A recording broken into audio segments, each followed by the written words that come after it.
அன்பும் அறனும் உடைதாயின் இல்வாழ்க்கை பண்பும் பயனும் அது. வணக்கம் நண்பர்களே, நான் உங்கள் தோழி சிவானிமூர்த்தி. இது ஓம் ரதம் ஆஃப் லைஃப். காலங்கள் மாறிக்கொண்டே போகுது, மனிதர்களும் மாறிக்கொண்டே போகிறாங்க. ஆனால் மனிதர்க்குள்ளே உள்ள குணம் மாறுதான்னு பார்த்தா கண்டிப்பாக கிடையாது. இருக்க மனிதர்க்குள்ளார பேராசை அதிகமாகிட்டே இருக்குது. ஒருத்தவன் தான் சம்பாரித்து தான் உண்டு தான் குடும்பத்தை பார்த்துக்கணுன்ட்டு நினைக்கிறது போகி பிறருடைய உழைப்பில் வாழ்கிற காலமாயிடுது இது. நான் இப்போது இந்த காணொலியில் பேச போகிற விஷயம் வரதட்சணை, தேஹேஜ், மஹர், ஸ்ரீதனா, தாஜ், ஜோட்டோக், ஹுண்டா, கட்னமு, தௌரி. பெயர்கள் பலவாக இருந்தாலும் பொருள் ஒன்றா தான் இருக்குது. எப்படி வரதட்சணை அப்படின்ற ஒரு விஷயம் ஆரம்பமாச்சு, அது எப்படி இப்போது ஒரு மிகப்பெரிய குற்றமாக வந்து நிற்குது அப்படின்றத பற்றி தான் நம்ம இந்த காணொலியில் தெரிஞ்சுக்க போகிறோம். வாங்க தெரிஞ்சுக்கலாம்.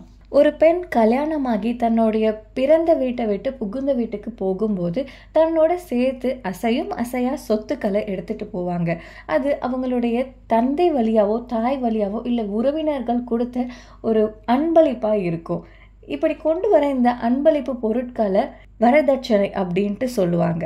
நம்ம இந்தியன் கவர்மெண்ட்டோடைய செக்ஷன் 2 டவுரி ப்ரொஹிபிஷன் ஆக்ட் 1961 படி ஏதாவது ஒரு பொருள் அல்லது வேல்யூபிள் ஒருத்தவங்கள்ட்ட இருந்து இன்னொருத்தவங்களுக்கு கல்யாணத்தின் போது கொடுக்கப்படுது இல்லையா, பரிமாறப்படுது இல்லையா, அந்த விஷயத்தை டவுரி அப்படின்ட்டு கன்சிடர் பண்ணுவாங்க. ஸோ இந்த வரதட்சணா அப்படின்ற விஷயம் எங்கேருந்து ஆரம்பிச்சது, இதோடைய வரலாறை தெரிஞ்சுப்போம். வேதங்கள் ஓதும் காலங்களிலிருந்து இந்த வரதட்சணை அப்படின்ற ஒரு விஷயம் உருவாகியிருக்கு. யாரால அப்படின்ட்டு கேட்டிங்கன்னா பிராமணர்களால் உருவாக்கப்பட்டது. ரிக்வேதத்தில் மண்டல் சுக்லாஸ் 125லேருந்து 126 வரைக்கும் என்ன சொல்லுதுன்னு பார்த்தீங்கன்னா, கன்னியாதானத்தின் போது தானம் கொடுக்கறது, அதாவது கிஃப்ட் கொடுக்குறாங்க இல்லையா, அப்படி கொடுக்காம கல்யாணம் பண்ணுறது அந்த கல்யாணத்தை பூர்த்தி அடைய செய்யாது அப்படின்ட்டு குறிப்பிட்டிருக்காங்க. அதில் முழுமையாக என்ன சொல்லியிருக்கு அப்படின்ட்டு பார்த்தீங்கன்னா, அரசர் ஸ்வனாயா தன்னுடைய மகளை காக்ஷிராத்க்கு கல்யாணம் பண்ணி தரும்போது அவங்களுக்கு கிஃப்ட் கொடுத்ததா சொல்லியிருக்காங்க.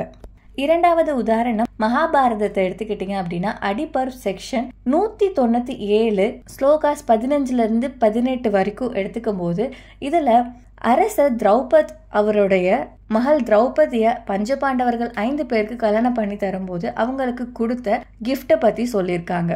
அதோட தொடர்ந்து செக்ஷன் 72 ஸ்லோகாஸ் 36லேருந்து 37 வரைக்கும் எடுத்துக்கிட்டிங்க அப்படின்னா, அபிமன்யுவோடைய கல்யாணம் அரசர் விராட்டாவோடைய மகளோட நடக்கும்போது அவங்களுக்கு கொடுத்த வரதட்சணை பற்றியும் பேசப்பட்டிருக்கு. ஸோ வரதட்சணை என்பது வேதங்கள் ஓதும் காலத்திலிருந்து உருவாகியிருக்கு அப்படின்றதுக்கான உதாரணம் இது.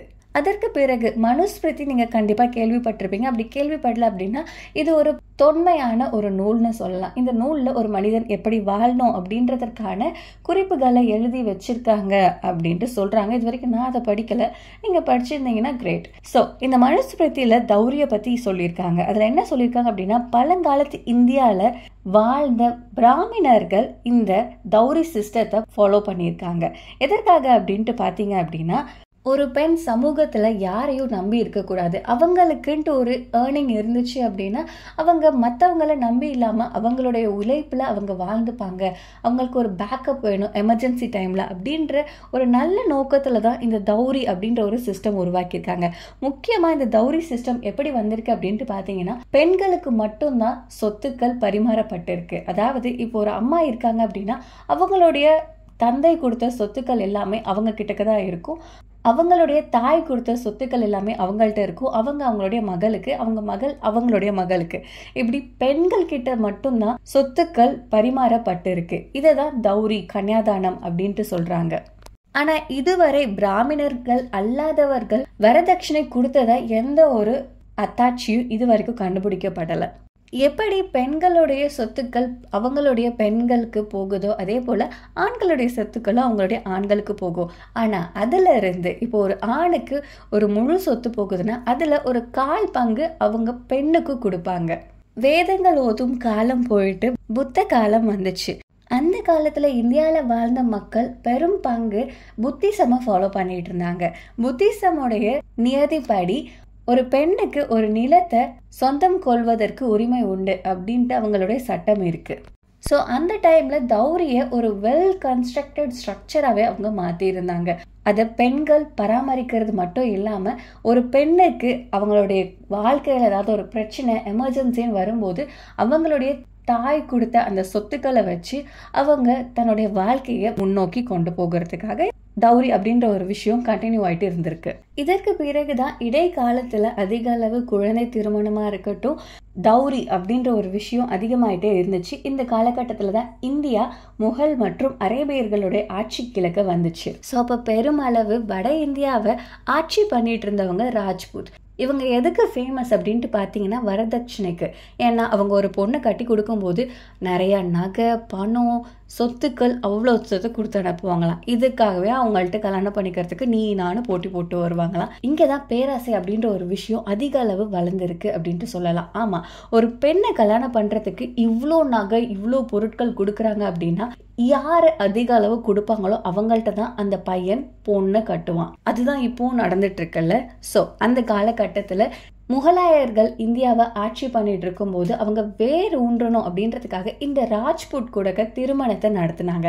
அதற்கு அவங்க வேரூன்றணும் மட்டும் காரணம் கிடையாது, கலாச்சாரத்தை பரிமாறுறதோட சேர்த்து சொத்துக்களையும் அவங்க பரிமாறினாங்க. இதனால முகலாயர்களுடைய கஜானா செழிக்க ஆரம்பிச்சது. ஆனா இந்த காலகட்டத்துல தான் பெண்களுடைய நிலைமை ரொம்ப ரொம்ப ரொம்ப இழிவாக ஆரம்பிச்சது. ஏன் அப்படின்ட்டு கேட்டீங்கன்னா, முகலாயர்கள் ஆட்சியில பெண்களுக்கு நில உரிமை கிடையாது.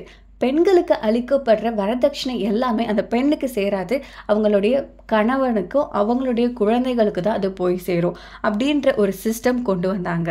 ஸோ அந்த டைமில் சோஷியல், எக்கனாமிக்கல், பொலிட்டிக்கல் இந்த 3 இதுலேயும் பயங்கரமான கெடுபடி நடந்துட்டு இருந்திருக்கு.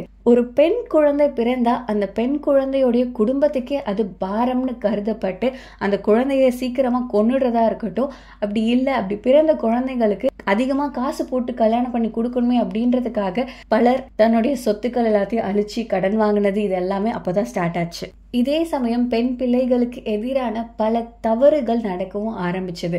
இதனால எவ்வளோ சீக்கிரம் முடியுமோ அவ்வளோ சீக்கிரம் அந்த பொண்ணு குட்டியா இருக்கும் போது கல்யாணம் பண்ணி அமுச்சிடுவாங்க. ஸோ இது வரைக்கும் பிராமணர்கள் மட்டுமே ஃபாலோ பண்ணிட்டு இருந்த இந்த தௌரி சிஸ்டம் இந்தியா முழுக்க எல்லார்கிட்டையும் பரவ ஆரம்பிச்சது. இதற்கு பிறகு ஆங்கிலேயர்கள் இந்தியாக்குள்ளார வந்தாங்க.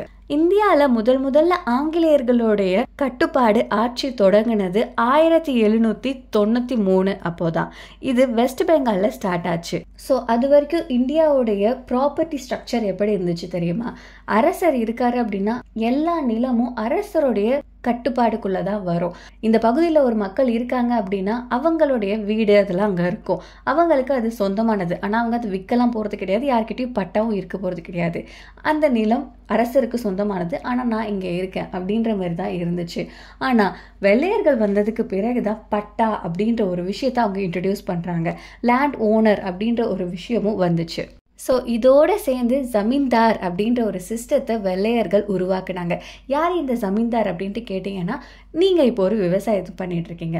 அந்த விவசாயம் பண்ணதில் உங்களுக்கு ப்ராஃபிட் கிடைக்குது இல்லையா, அதில் ஒரு பர்டிகுலர் அமௌண்ட்டை நீங்கள் அரசுக்கு வரியாக செலுத்தணும். அந்த வரி உங்கள்கிட்ட வாங்குறவங்க தான் ஜமீன்தார். ஸோ ஜமீன்தார்ன்றவங்க டேக்ஸ் கலெக்டர், அவ்வளோதான். ஆனால் பிற்பாடு ஜமீன்தார் அப்படின்றவங்க நிலங்களை ஆக்கிரமிப்பு பண்ணுறது மட்டும் இல்லாமல் யாரெல்லாம் டேக்ஸ் பே பண்ணலையோ அவங்கள கொடுமைப்படுத்துறது, சித்திரவதைப்படுத்துறது, அவங்கள அடிமைகளாக வச்சிருக்கிறதுன்னு போன்ற பல விஷயங்களை அவங்க பண்ண ஆரம்பித்தாங்க.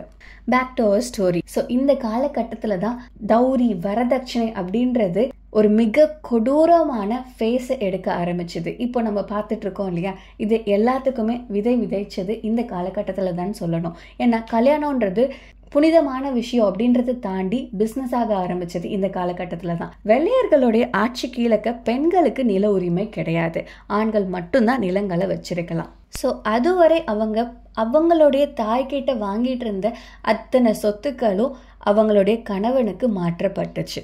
அதை விட கொடுமையான ஒரு விஷயம் என்னன்னா, இப்போ ஒரு குடும்பத்தில் ஆண் வாரிசு இல்லை அப்படின்னா அவங்களுடைய சொத்துக்கள் எல்லாமே அரசுக்கு போய் சேர்ந்துடும். இப்படி தான் ஜமீன்தார்கள் ஒவ்வொரு சொத்துக்களையும் மடக்க ஆரம்பிச்சாங்க. இதனால ஆண் குழந்தை இல்லாதவங்க ரொம்ப கஷ்டப்பட்டாங்க. அதிக அளவு பெண் குழந்தைகள் பிறந்தவங்க அதை விட கஷ்டப்பட்டாங்க. ஏன்னா அந்த குழந்தையை கல்யாணம் பண்ணி தர்றதுக்கு அவங்களுக்கு தௌரி வேணுமே, வரதட்சணையை கொடுக்கறதுக்கு காசு இல்லைன்ன போது என்ன பண்ணுவாங்க, பெண் சிசுவை கொல்ல ஆரம்பிச்சாங்க. இதை தொடர்ந்து வரதட்சணை கொடுமைகள் அதிகமாகி பலர் உயிரை விட ஆரம்பிச்சாங்க. பெண் சிசுக்களை கொல்ல ஆரம்பிச்சாங்க.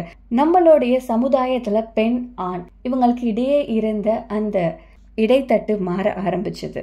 பெண் பிள்ளைகள் வரம் அதிர்ஷ்டம் அப்படின்றத தாண்டி அவங்க பேர்டன் ஆக ஆரம்பிச்சாங்க இந்த காலகட்டத்துக்கு பிறகு. இப்போ நம்மள எடுத்துக்கிட்டீங்க அப்படின்னா இதுல முக்காவாசி பேர் படிச்சிருக்கோம். நம்மளுடைய இந்திய சட்டத்தின் கீழக்கு வரதட்சணை வாங்குவதும் சரி கொடுப்பதும் சரி குற்ற செயலா கருதப்படுது. சட்டத்துக்கு விரோதமான ஒரு செயல். ஆனாலும் வரதட்சணை இன்னமும் கொடுக்கப்பட்டு தான் இருக்கு, வாங்கப்பட்டு தான் இருக்கு. எப்போ நீங்க வரதட்சணை கொடுக்க மாட்டோம், வரதட்சணை வாங்க மாட்டோம் அப்படின்ட்டு சொல்றீங்களோ அப்போதான் இந்த சமுதாயத்தில் நடக்கிற வரதட்சணை கொடுமையா இருக்கட்டும், வரதட்சணைக்கான கொலையா இருக்கட்டும் எல்லாமே நிற்கும். முன்பு எந்த ஒரு விஷயம் ஒரு பெண்ணிற்கு சுதந்திரத்தை கொடுக்கும் அப்படின்ட்டு நம்பினாங்களோ அது இப்போ அவங்களுக்கு ஒரு மிகப்பெரிய சுமையா மட்டும் இல்லாம அவங்களுக்கு ஒரு சாபமா ஆயிட்டு இருக்கு. வரதட்சணை என்பது ஒரு கிஃப்ட் அப்படின்றத தாண்டி இப்போ நம்ம கல்ச்சர்லயும் ட்ரெடிஷன்லயும் அதை சேர்த்துக்கிட்டே வரும். இப்போ வரதட்சணை அப்படின்ற ஒரு விஷயம் மேண்டேட்டரி ஆயிட்டு இருக்கு ஒவ்வொரு வீட்லயும்.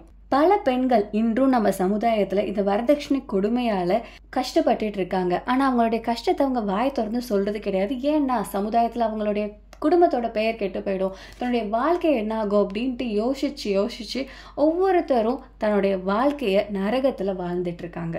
இதற்கு முன்னாடி வரைக்கும் ஒரு பெண்ணுக்கு சட்டத்தில் இடம் இருக்கா அப்படின்ட்டு கேட்டிங்கன்னா ரொம்ப ரொம்ப கம்மி, இல்லைன்னு தான் சொல்லணும். ஆனால் இப்போது ஒரு பெண்ணுக்கு சட்டத்தில் இடம் மட்டும் கிடையாது, அவங்களுக்கு நீதியும் கிடைச்சிட்டு இருக்குது. ஸோ அதனால் வாய்ஸ் அவுட் பண்ணுங்கள். உங்களுக்கு ஒருவேளை இந்த மாதிரி ஏதாவது பிரச்சனை இருக்குது அப்படின்னா அதை வெளியில் சொல்லுங்கள்.